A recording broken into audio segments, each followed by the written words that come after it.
Welcome to the Deep Dive. Today we're diving into a topic that's been causing a lot of debate.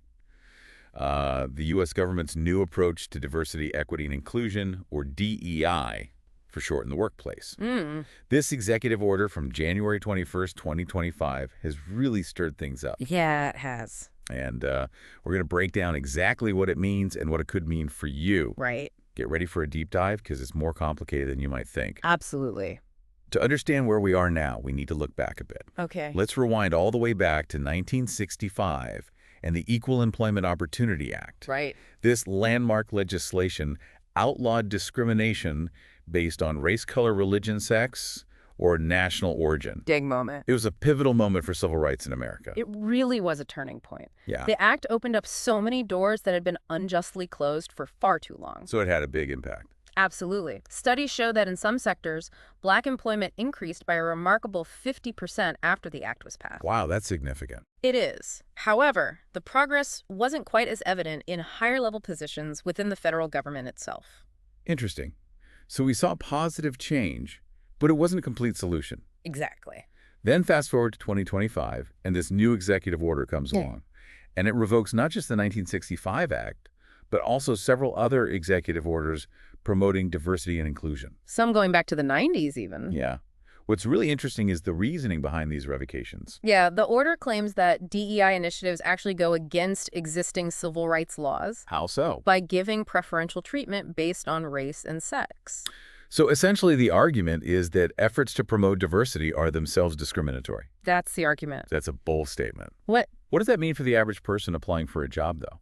Well, it paves the way for what the administration is calling a merit-based system. Okay. The focus shifts to individual initiative excellence and hard work as the primary criteria for hiring and awarding contracts. So you're saying that, in theory, your skills and accomplishments would be the only deciding factors? In theory, yes. That sounds good in theory, but is it realistic? I mean, have systemic biases always played a role in who gets hired and promoted? That's a key part of the debate.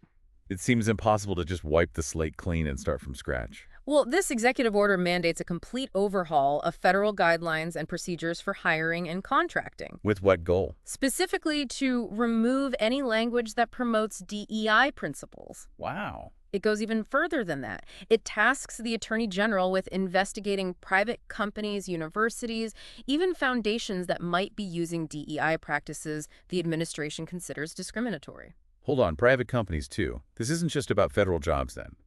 It sounds like reshaping the entire employment landscape. That's the implication, yes. It's a sweeping change with potentially huge consequences for diversity initiatives in the private sector. This is a lot to process. There are some exceptions within the order though, right? Yeah. Like veterans, for example. You're right, there are some exceptions. The order doesn't affect veterans of the U.S. Armed Forces or the Randolph-Shepard Act. Which helps people who are blind or have significant disabilities find work. Exactly. It also makes exceptions for state and local governments. Okay.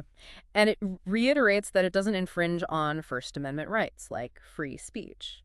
Or academic discussions within federally funded schools. Right. Okay, so there is some nuance here.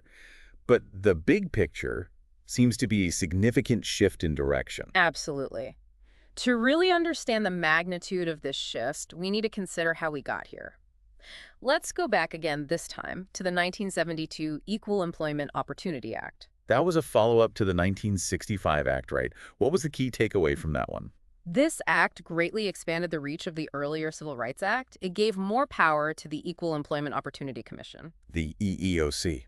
Exactly. They're the ones making sure companies are playing by the rules when it comes to equal opportunity employment. So more power to the EEOC to crack down on discrimination. Right. Makes sense. Yeah. And the 1972 Act lowered the threshold for how many employees a company needed to have to be subject to the law. Yes. Suddenly, many more businesses had to comply with these regulations. Expanding the impact significantly. Exactly. So for decades, the trend was towards greater inclusion. With the government taking a more active role in leveling the playing field. And now this new executive order represents a complete reversal of that trend. A deliberate step away from those decades of effort. That's a dramatic pendulum swing. What are the implications of this new direction? Where do we go from here? Well, that's what we're going to delve into as we continue our deep dive. Okay. We have a lot more to explore: court cases, potential consequences for both public and private sectors, the arguments for and against DEI. It's a complex issue with a lot of moving parts. And this new executive order throws even more fuel on the fire. It certainly does. Stay tuned because we're just getting started. To really understand the potential impact of this executive order, we need to look at a key legal precedent that's shaping the conversation. The Supreme Court case, Students for Fair Admissions, Inc. v. President and Fellows of Harvard College. I remember that case. It was all over the news. It really shook things up in the world of higher education. Yeah, it was about affirmative action in college admission. Yeah, exactly. The question was whether Harvard's admissions policies, which considered race as one factor among many, were actually discriminating against Asian American applicants. Students for Fair Admissions argued that it was, and the Supreme Court ultimately agreed with them. So no more affirmative action. Effectively, yes, policies like the one Harvard was using were struck down. That was a huge decision. And it seems to support the idea behind this new executive order. Right, the idea that factoring in race in any decision-making process, even with the goal of creating diversity, is inherently unfair. Yeah, it sets that precedent. So let's shift gears a bit and look at what could happen if DEI programs are dismantled in the workplace. Okay. What could this actually mean for companies and employees? Well, there are strong arguments on both sides. Like, Those who support the executive order say that a truly merit-based system will ensure that the most qualified people are hired.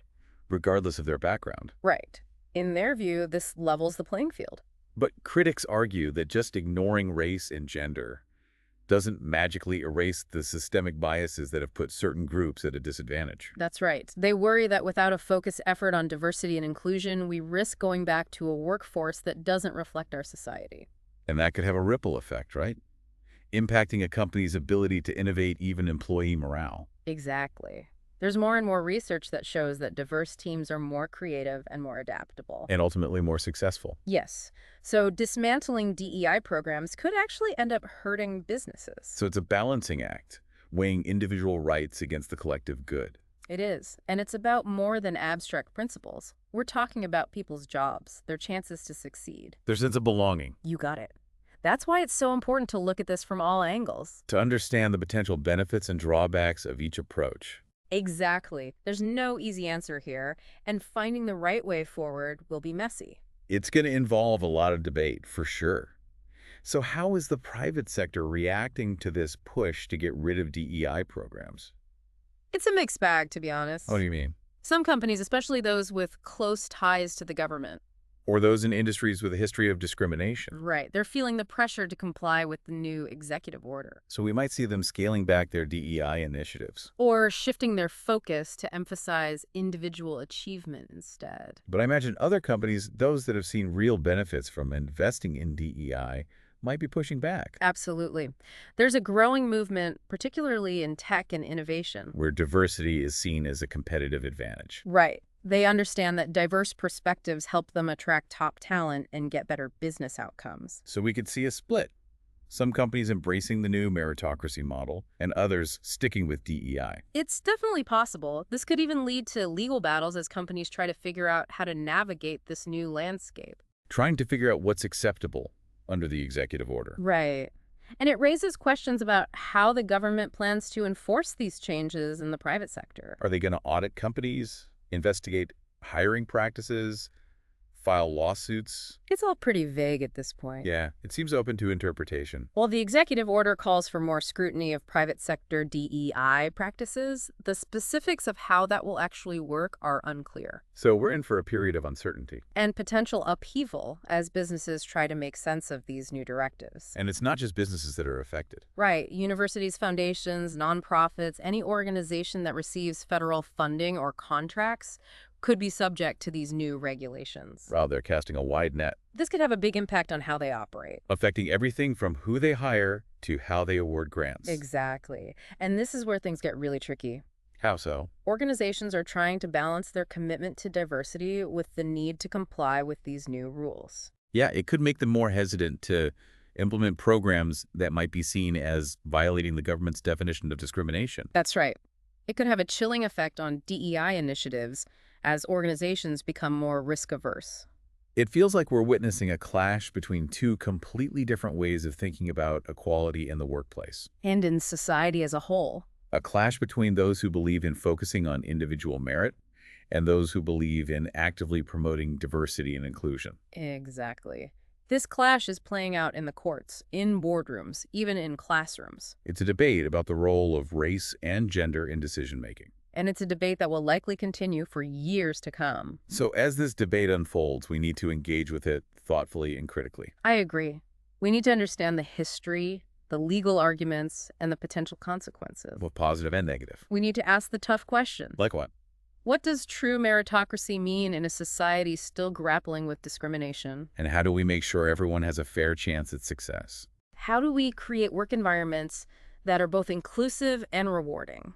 Where diversity is seen as an asset, not a problem. These are conversations we need to be having everywhere. In our workplaces, schools, communities. Even at home. Because this isn't just about laws or politics. It's about the kind of society we want to live in. And values we have. And the opportunities we create for ourselves and future generations. We've covered a lot of ground here. From the history of civil rights to the possible effects of this new executive order. But there's one thing we haven't talked about yet. What's that? The human element. The personal stories of those directly impacted by these policies. What are their hopes, their fears? How do they view this whole debate? That's where we're going next.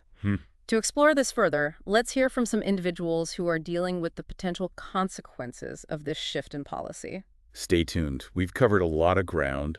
The history, the legal arguments, even the potential impact on businesses. Right. But at the end of the day, it all comes down to people. How could this shift affect individuals in their careers?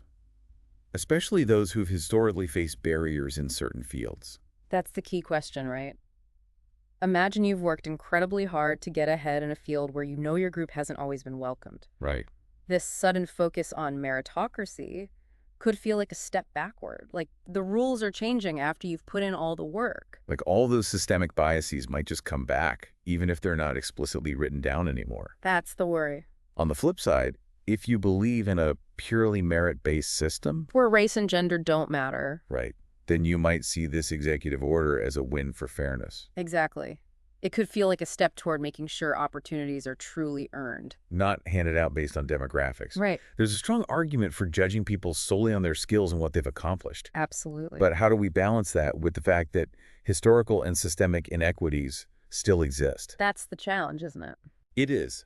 It's about finding that balance. Recognizing the past, addressing ongoing inequalities, but still creating a system that rewards individual merit. And makes everyone feel like they have an equal chance. That's a tough one. And it's not something a single executive order or court case can fix. It's going to take more than that. It requires ongoing dialogue, critical thinking, being willing to engage with these complex issues. And listening to different perspectives. So we need to ask those hard questions. What does true meritocracy mean when discrimination is still a problem? How do we guarantee everyone a fair shot? And how do we build workplaces that are both inclusive and rewarding, where diversity is seen as a strength? These are conversations we need to have everywhere. In our workplaces, our schools, our communities, even at our dinner tables. It's that important. Because this isn't just about legal battles or political talking points. Right. This is about people. It's about the kind of society we want to live in and the future we're building. For ourselves and for future generations. We've explored a lot today. The history, the legal landscape, the potential implications. That's a lot to take in. It is. But as we wrap up this deep dive, I want to leave you with one final thought. If we truly believe that everyone deserves a fair chance, how do we make that a reality? It's a question worth thinking about. It's a challenge, but it's one we need to face head-on if we want to create a more just and equitable future for everyone. Well said. Thanks for joining us on this deep dive. It's been a fascinating conversation, and I hope you'll continue to explore these issues. Me too. This is a conversation that needs to continue. Keep those minds open and engaged.